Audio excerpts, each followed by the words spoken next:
Hi everybody, Mike from LA1 here. Welcome back to my Premier League predictions of the Premier League. And tomorrow I'll be predicting who do I think is going to win the other European leagues. Even though some leagues have probably already started already, but what am I going to do about it?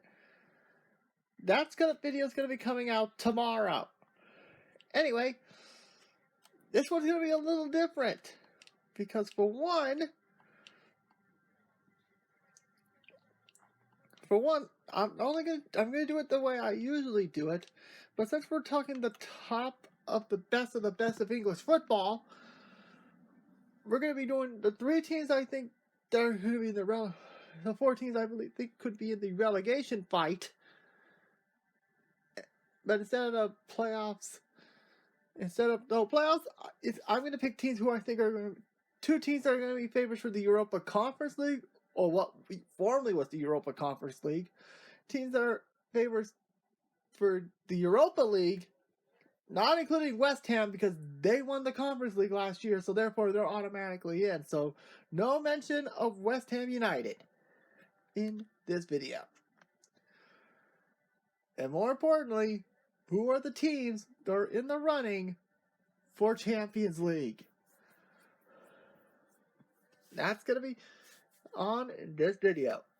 Anyway, let's begin. First off, we gotta get the bad news out of the way first. The teams that could very well be in the doghouse for relegation, and I think the first one is probably the most obvious, Sheffield United. Well, first off, it's awesome to see them back in the Premier League after a pretty rough 1920-20 season with COVID and everything. But honestly, I could see them be one of the teams that could try and fight out of the relegation fight. But at the same time, I really am not impressed with the how they're doing.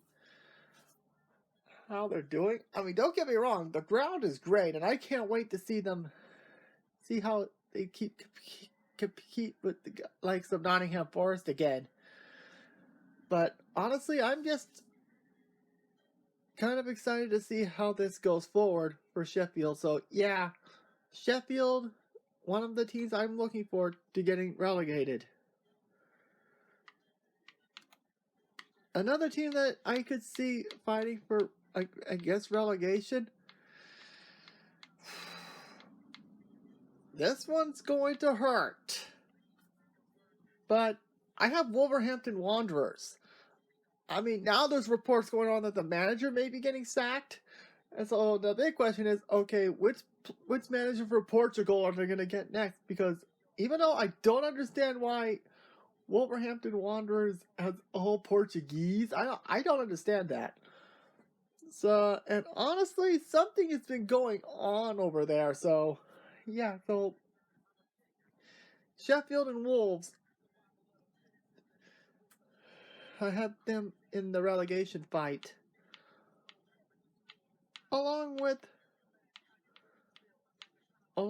the most obvious, no, they proved me wrong last year. But I'm just going to put them in as an honorable mention here. Bournemouth. Now, last year, everyone predicted relegation, and yet somehow they survived pretty clear. In fact, I think this is only the second time that three teams that got promoted ended up staying up. But they fired Gary O'Neill, but they picked up a Gary O'Neill, and I'm like, what the hell are you doing? And keep in mind, it's owned by the guy who just won a Stanley Cup. So I'm just questioning, but then they picked up a really solid replacement. And honestly, I really don't want to put Bournemouth on here, but they're a team I'm going to keep an eye on for this fight because, things could go wrong again for Bournemouth. And last, but not least, sorry guys, I have to put Luton Town. Now, a lot of people are picking them to be rock bottom. But honestly, I'm not sure about Luton. this could be another Bournemouth situation where we all think they're going to go down, but they could very well stay up. Which is why I'm pairing Luton with Bournemouth. I mean, despite the novelty that we now have a Premier League stadium where you have to walk through someone's home to get to the stadium, honestly, I don't know if they're going to try and fight out of it to stay out of relegation. We're going to have to wait and see because the season's just a couple of days away. And I'm not going to lie, I'm actually tempted to get a Luton shirt, to be completely honest. So, because hopefully I can see the Hatters, if they're going to get relegated, this could be a team that could go down without a fight. All right. Now we got the relegation stuff out of the way. Let's see who I think are going to the Europa Conference League. Well, formerly the Europa Conference League. First off, Brentford, the Bees. Now, this one is probably not likely, given the fact that their star player, Ivan Toney, has been suspended till January because of his gambling addiction, which I wish him all the best. Gambling in his own games. But honestly, I've been very impressed. The owner has been investing heavily. Great manager in Thomas Frank. And they came so close last season, only to miss out to Aston Villa. And we'll get to them later, spoiler alert. And honestly, I would love to see Brentford play European football for the first time. I think it's for the first time, I believe, for Brentford, I believe. So, yeah, so I have Brentford in the Conference League. Another team I could see going Conference League is the Seagulls of Brighton and Hove Albion. Sorry, guys. I mean, I'm sure Brighton is going to overly exceeded expectations last year, but this could be the year I think the Seagulls might fall a little bit. But at the same time, they could defy the odds yet again and stay in the Europa League. But I could see them slipping with their star player signing to Liverpool. I could very well see them slipping a little bit, but I could see them getting a European spot. Along with this team, Crystal Palace. I mean, despite Roy Hodgson aside, the fact that they lost a couple of key pieces, but at the same time they gained some pieces, and Roy Hodgson with the experience, I could see them trying to push for Europe, but at the same time, this could be a case where they might try and stay out of relegation. So, Crystal Palace is definitely the long shot for the Conference League. Alright, now it's time for the teams for Europa League outside of West Ham. First up, Chelsea. Last year was an unmitigated disaster. And that is putting it nicely. But a year without European football for Chelsea is going to make things a lot better, and more importantly, the club's going to be on much stable ground. But on the other hand, has anything gone well for Chelsea since John Terry retired? We'll have to wait and see. So I think Europa League is probably the best Chelsea could do, because considering how front-loaded Champions League's going to be, it's going to be kind of tough to see how they do in the Europa League. So Europa League for Chelsea is going to be a start. Along with the big surprise from last year, I actually think I could see the Magpies of Newcastle United go to the Europa League, joining West Ham.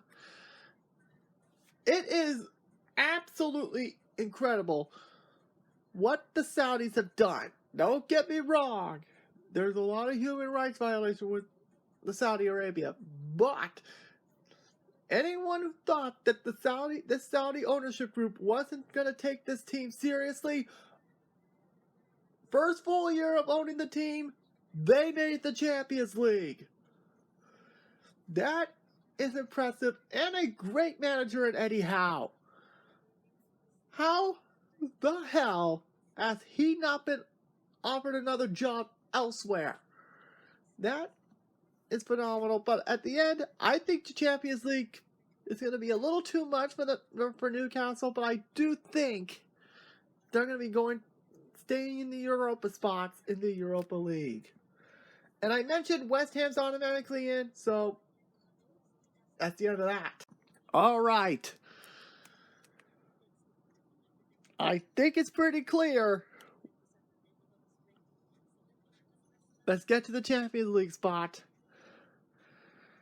And the first one, they're in the Europa League this year. And I think they're going to be back with a vengeance. That is Liverpool. I mean, getting one of the star players for Brighton and Hove Albion. And not to mention, they're going to crush the Europa League.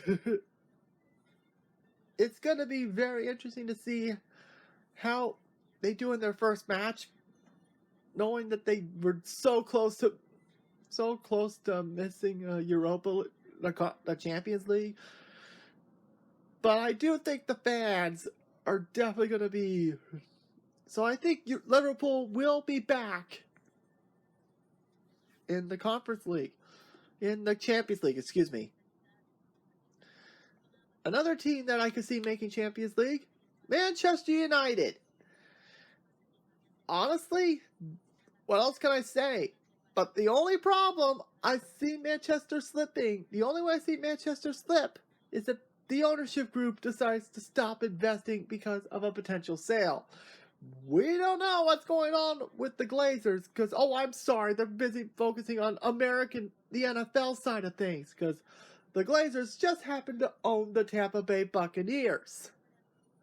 So, I can see Manchester United making it in, but on the other hand, I can see them falling them out of Europe entirely.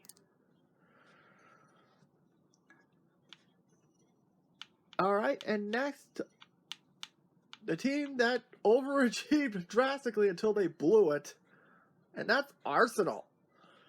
I mean, getting Declan Rice from West Ham in a record deal, they should be within arms race on paper to the eventual winners, Man City, which, okay, let's get this out of the way. Arsenal, I think they're going to be the runner-ups again. I think they're going to miss out by at least a couple of points, but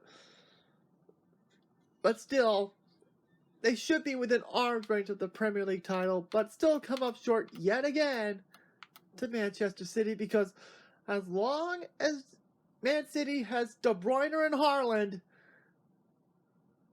Man City's going to rule this league with an iron fist. But it's going to take a collapse of epic proportions for someone else to win. So, yeah, that's it. See you guys next time.